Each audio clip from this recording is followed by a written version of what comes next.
নমস্কার বন্ধুরা, আশা করি সবাই আপনারা ভালো আছেন। এই পাতলা চিকেনের যে ঝোলটা হয় খুবই ভালো লাগে খেতে, ঝাল ঝাল বেশ সহজে হয়ে যায়। আর জিরে, ধনে, টমেটো বা গরম মশলা ছাড়াই আমরা এটা বানাবো। এতে আমরা প্রথমে কী করব, কয়েক টুকরো আলুর মধ্যে নুন আর হলুদ মাখিয়ে রেখে দেবো। নুন আর হলুদ মাখিয়ে রাখলে একটা ম্যাজিক ক্রিয়েট হয়, সেটা আমি পরে আপনাকে দেখাচ্ছি।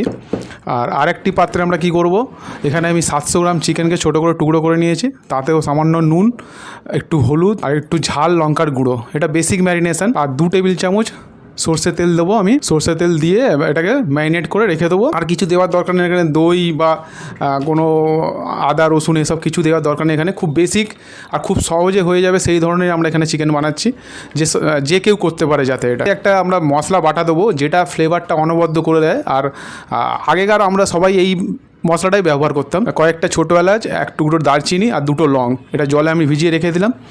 আর 5-7 মিনিট হয়ে গেছে, আমাদের আলু ম্যারিনেট করে রাখা হয়েছে নুন হলুদ দিয়ে। আর আমরা কড়াই কী করবো, 3-4 চামচ মতো নিয়ে নেবো, তেল নিয়ে নেবো। আর দেখুন জলটা কেমন বেরিয়েছে আলু থেকে। আর এইটাই আমি বলছিলাম, জল যদি বেরিয়ে যায় তাহলে কী হবে, আলু ভাজার সময় আপনার কড়াইয়ে একদম ধরে না আলুটা।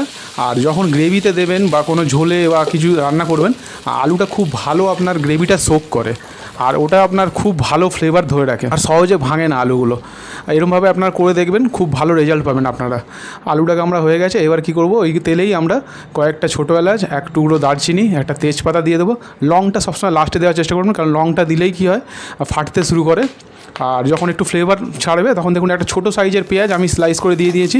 গ্রেভিটা এখানে পাতলাই হবে, আর পেঁয়াজটা একটু ভালো করে ব্রাউন করে আমরা নেবো এখানে।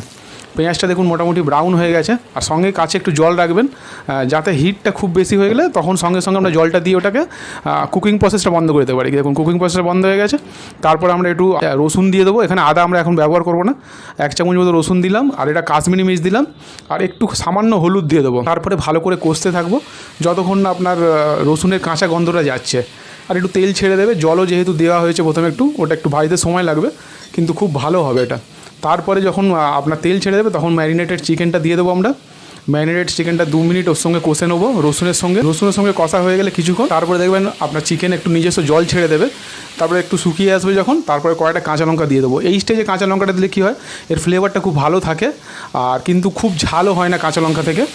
আর আগে থেকে যদি দেন আপনারা শুকনো লঙ্কার জায়গায় আপনি বাটা কাঁচা লঙ্কাও দিতে পারেন, রসুনের সঙ্গে বেঁধে দিতে পারেন। বা তার এখানে পরিমাণ মতো আমরা নুন দিয়ে দেবো। নুন ম্যারিনেশনে দেওয়া আছে, কিন্তু তবুও ঝোল অনুযায়ী আমরা নুনটা এখানে দিয়ে দিচ্ছি। ভালো করে কষে নেবো। আর আলু দেখবেন খুব নুন টেনে নেয়। এই পর্যায়ে আমি আদাটা দেবো প্রায় লাস্টের দিকে, যখন পুরো মশলা কষা হয়ে গেছে, চিকেনও প্রায় রেডি হয়ে গেছে, 50% সেদ্ধ হয়ে গেছে। এই পজিশানে আদাটা দেবো আমরা। আদাটা এই সময় দিলে কী হয়, কষা বেশি হয় না আর তেঁতো হয় না, আর আদাটার গুণটা বজায় থাকে, আর খেতেও ভালো লাগে। এখানে আমরা টমেটোর ব্যবহার করবো না। এখানে আমি 100 গ্রাম মতো দই দিয়েছি।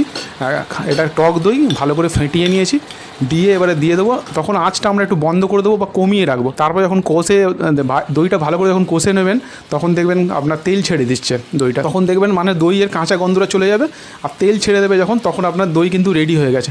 এই পর্যায়ে আমরা আলুটা দিয়ে দেবো, আর আলু দিয়ে 2-1 মিনিট কষে নেবো। এতে কী হয়, এইভাবে কষলে কী হয়, আলুটাও বেশ ভালো ফ্লেভার্ড হয়, আর আপনার চিকেনটার সঙ্গে ভালোভাবে মিশে যায়।